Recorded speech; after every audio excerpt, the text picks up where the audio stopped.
by Manuel Roig Francia, Rosalind S. Helderman, William Booth and Tom Hamburger, Washington Post, Bristol, England, on August 19, 2016, Aaron Banks, a wealthy British businessman, sat down as the palatial residence of the Russian ambassador to London for a lunch of wild halibut and Belevskaya pastilla apple sweets accompanied by Russian white wine. Banks had just scored a huge win. From relative obscurity, he had become the largest political donor in British history by pouring millions into Brexit, the campaign to disentangle the United Kingdom from the European Union that earned a jaw-dropping victory at the polls 2 months earlier. Start your day with the news you need from the Bay Area and beyond. Sign up for our Morning Report weekday newsletter. Now he had something else that bolstered his standing as he sat down with his new Russian friend, Ambassador Alexander Yakovenko, his team's deepening ties to Donald Trump's insurgent presidential bid in the United States. A major Brexit supporter, Steve Bannon, had just been installed as chief executive officer of Trump's campaign. And Banks and his fellow Brexiteers had been invited to attend a fundraiser with Trump in Mississippi. Less than a week after the meeting with the Russian envoy, Banks and firebrand Brexit politician Nigel Farage, by then a cult hero among some anti-establishment Trump supporters, were huddling privately with the Republican nominee in Jackson, Mississippi, where Farage wowed a foot-stomping crowd at a Trump rally. Banks' journey from a lavish meal with a Russian diplomat in London to the raucous heart of Trump country was part of an unusual intercontinental charm offensive by the wealthy British donor and his associates, a hard-partying lot who dubbed themselves the bad boys of Brexit. Their efforts to simultaneously cultivate ties to Russian officials and Trump's campaign have captured the interest of investigators in the United Kingdom and the United States, including Special Counsel Robert Mueller. Both inquiries center on questions of Russia's involvement in seismic political events that have shaken the world order, with the European Union losing a key member and U.S. voters electing a president critical of Washington's traditional alliances. In the UK, recent revelations about Banks' Russian contacts have triggered scrutiny of whether the Russians sought to bolster the Brexit effort. In the U.S., congressional Democrats who recently obtained a trove of Banks' communications have begun exploring a different question: did the Brexit leaders serve as a conduit between the Kremlin and Trump's operation? Banks rejected the notion that he was a go-between, insisting his contacts were routine business and diplomatic exchanges, and that the investigations are a witch hunt. But he acknowledged that the interactions raised reasonable questions about whether the Brexiteers were a back channel to the Russians, as he put it. The only problem with all of that is that not one shred of evidence has been produced. It doesn't go anywhere, Banks said in one of 2 interviews with the Washington Post in Bristol, England, this week. Asked whether Russians had been probing them or seeking to win influence or intelligence, Banks conceded they may have. But if so, it wasn't a very good probe. Throughout the 2016 campaign, the wealthy insurance executive built a first-name rapport with the Russian ambassador as Banks briefed him on the breakaway campaign, exchanging frequent, chummy texts and emails and meeting with him in person 4 times in about 12 months, according to Banks. At the same time, he and other Brexit backers also intently pursued entree to Trump's world, according to interviews and dozens of emails and text messages Banks provided to the Post. As both relationships deepened, Banks and his associates discussed Trump's bid in the U.S. presidential campaign with Yakovenko, the Brexit backers acknowledge. At least 2 of the meetings between Banks and the ambassador came shortly before or after meetings with Trump. In recent weeks, British parliamentary investigators have sought information about Banks' relationship to Russia and allegations that he was offered financial inducements, including a potentially lucrative gold mine deal with a Russian businessman he met through the Russian ambassador. The interactions between the Brexit leaders and the Trump campaign have also drawn the interest of Mueller as part of his investigation into Russia's interference in the 2016 campaign, which is examining contacts between Trump associates and Russians. 2 people, former Trump communications official Michael Caputo and another person, who spoke on the condition of anonymity because of the ongoing investigation, told the Post that Mueller's investigators asked about Farage's relationship to Trump associates in witness interviews this year, including Caputo just last month. A spokesman for the special counsel declined to comment. Meanwhile, congressional Democrats are examining the role of the Brexit leaders after a whistleblower gave a cache of documents detailing Banks' interactions with the Russian ambassador to members of the House Intelligence Committee earlier this month, according to 3 lawmakers on the panel. U.S. Rep. Adam Schiff, D. Califf, the ranking member of the committee, said he has questions about whether Banks and his associates served as a conduit of information to and from the Russians on behalf of the Trump campaign. Another committee member, Rep. Joaquin Castro, D. Texas, said the material opens a whole new chapter in the ongoing inquiry into Russian efforts to intervene in the 2016 U.S. election. File photo, Rep. Adam Schiff, D. Califf, the ranking member of the committee, said he has questions about whether Banks and his associates served as a conduit of information to and from the Russians on behalf of the Trump campaign. Win McNamee, Getty Images. A White House spokesman did not respond to a request for comment. Bannon, who led Trump's campaign in the final months of the 2016 race, declined to comment. Trump's lawyer, Rudy Giuliani, said he was not aware of any questions from Mueller about the Brexit backers and had seen nothing about the topic in documents he has reviewed. I never heard anything about the Russian ambassador to the UK, nor have I ever talked to the president about this, he said. Farage and Banks said they have not been contacted by Mueller's investigators and disputed the idea that they ferried information for the Trump campaign or the Kremlin. There seems to be a culture of throwing hysterical accusations around without any evidence whatsoever, Farage said in an email response to questions. Banks said he and his fellow Brexit leaders have sought to be transparent about their dealings with Russia. Shortly after Trump's election, he said, they reached out to officials from the U.S. Embassy in London in the wake of a report suggesting they were pro-Russian actors. Banks said he and Farage each met once with American embassy officials to describe their contacts. Their associate Andrew Wigmore said he sat down with U.S. diplomats 5 or 6 times and turned over numerous documents. A spokesperson for the U.S. Embassy in London confirmed that leaders of the Brexit movement met with American diplomats, including Thomas William, a top political officer at the State Department, but declined to discuss the subject of the meeting. Banks said he was releasing documents to the Post to show he has nothing to hide, and he said he would be happy to speak to Mueller. We had so much fun at a parliamentary select committee, he said, referring to his recent appearance before British lawmakers. We'd love to be called in. The connections between the men who would become the bad boys of Brexit and Trump's future inner campaign circle stretch back to 2013, when Farage said he first met Bannon, then at the helm of the far-right website Breitbart. The conservative media executive quickly bonded with the populist politician, who at the time was leading the UK Independence Party, an anti-immigrant, Make Britain Great Again force that helped fuel a backlash against the European Union. Soon, the Brexit leaders also began to forge Russian ties. In the fall of 2015, during UKIP's annual convention at the Doncaster racecourse several hours north of London, Wigmore, a Farage confidant, met a Russian diplomat named Alexander Udod, who then helped arrange a lunch for the UKIP leaders with the Russian ambassador, Yakovenko.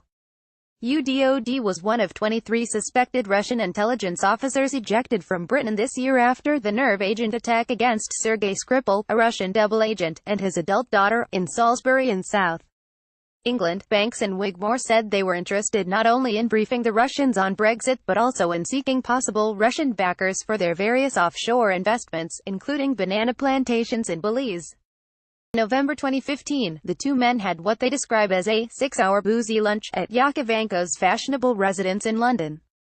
The two men briefed the ambassador on their Brexit plans, but Yakovenko seemed most interested in hearing stories about Wigmore's father, who had been involved in one of the last UK-Russia spice swaps, Banks said.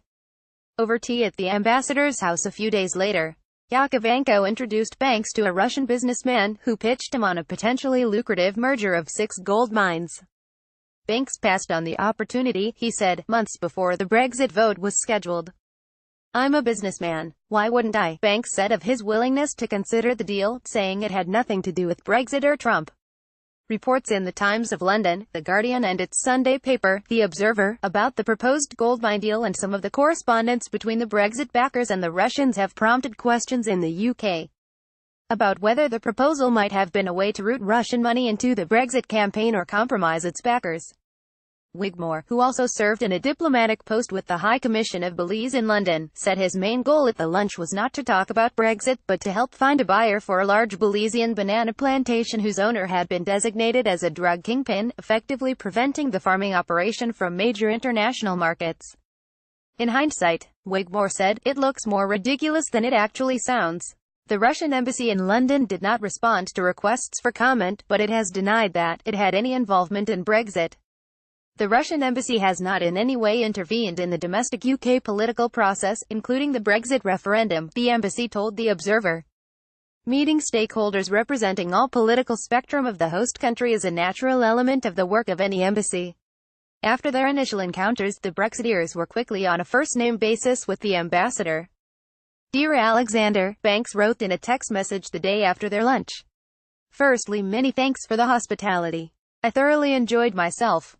Beautiful wine and food." He went on to invite the ambassador to his Old Down Manor home in the countryside, a sprawling estate and country park with gorgeous views and llamas. Banks said the visit never took place. At the time, the Russians weren't considered the baddies at all. Wigmore said, "In London, everyone was engaging with the Russians." Indeed, in the months to come, George Papadopoulos, one of then-candidate Trump's volunteer foreign policy advisors who is now cooperating with Mueller's probe, also sought a meeting with Yakovenko. In March 2016, according to emails and U.S. court records, Papadopoulos unsuccessfully worked to land an introduction to the Russian ambassador through a London-based professor and other Russian contacts. Around that time, Farage's movement suffered a blow in the UK, losing a competition to be the official government-financed campaign urging people to vote to leave the EU. So he and his allies struck out on their own, funded by Banks, an insurance and mining magnate. He ended up putting £9 million into the campaign, Banks said. The effort was boosted by enthusiastic support from Bannon's Breitbart, which by then had launched a UK edition and was promoting Farage and the long-shot Brexit initiative with vigour. On June 23, 2016, the Brexit forces eked out a victory. Suddenly, Farage was an international celebrity. The following month, Farage, who had stepped down from his UKIP leadership post, and his associates attended the Republican National Convention. There, they were greeted as conquering heroes and began to make inroads into Trump's campaign.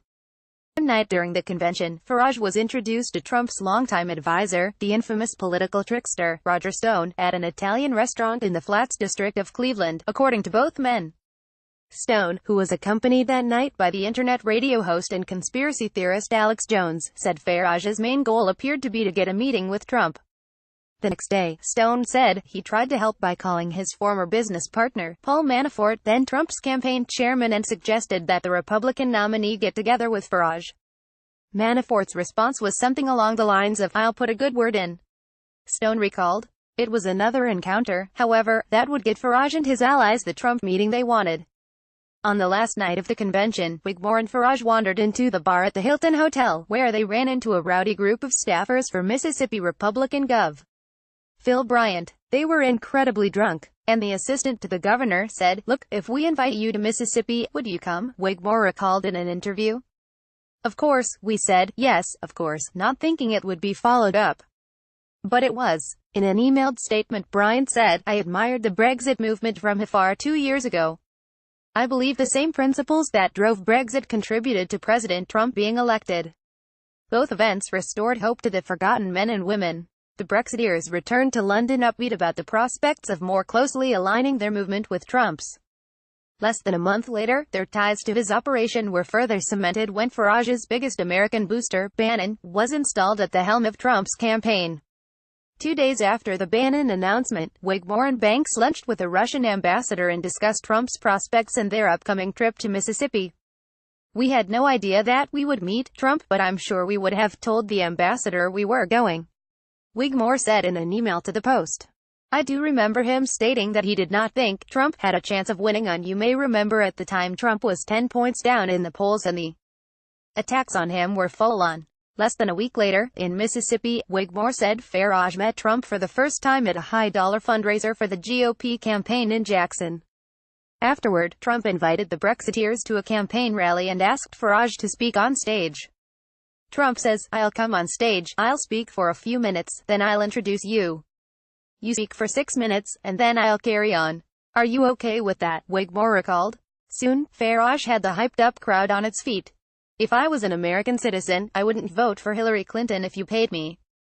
In fact, I wouldn't vote for Hillary Clinton if she paid me," Farage told an audience that roared its approval. "Folks, the message is clear, the parallels are there. Remember, anything is possible if enough decent people are prepared to stand up against the establishment." From then on, Farage and his cohorts became almost de facto Trump campaign surrogates. They attended presidential debates in St. Louis and Las Vegas and a rally in Michigan. When the campaign were rocked by the Washington Post's report on a videotape in which Trump bragged about groping women, Farage went on Fox News to defend him. "He's not running to be Pope," Farage declared. On November 2016. 4 days after Trump was elected president, Farage and his colleagues decided on a whim to pay a visit to Trump Tower in New York. They arrived at the building without an appointment or an invitation, Wigmore said, and Farage called his pal Bannon, who responded, "Yeah, obviously, come along and see me." The whole retinue of Brits ended up in a lengthy meeting with the president-elect, whom Banks described as very un-Trump-like that day, very relaxed, open-neck shirt. Very reflective. He wanted to talk to Nigel about what it felt like when he finished the Brexit campaign, and it was a very mellow kind of conversation, Banks said. Eventually, Farage, the first foreign visitor hosted by the president-elect, would take a now-famous photo with a smiling Trump, Banks and Wigmore in front of the building's gilded elevator. During their visit, the Brexiteers got a glimpse of Trump's chaotic operation, listening with amusement as harried staffers argued over who should be named White House Chief of Staff, Banks said. At one point, Wigmore said, a secretary standing outside the office blurted out, "You're British. Do you have a number for number 10, a reference to the British Prime Minister's home at 10 Downing Street. In fact, Banks did. But he wanted something in return, and Trump's staff was happy to oblige, a good telephone number for Trump's presidential transition office. A few days later, after Banks had returned to London, he and Wigmore sat down again for tea with Yakovenko, the Russian ambassador, their fourth meeting in a year. The Russians were utterly gobsmacked that Trump had won. Banks said. Wigmore had been handing out the Trump transition team's telephone number to all sorts of diplomats from various countries, he said. So when the Russian ambassador asked for the number, he said he happily obliged. Wigmore said he was not thinking there was anything remotely sinister in sharing information he had learned at Trump Tower with the Russian diplomat. Why would I? The Washington Post's booth reported from Bristol, England, and London. Craig Timberg, Alice Kreitz, Josh Dawsey and Julie Tate in Washington and Carla Adam in Bristol contributed to this report.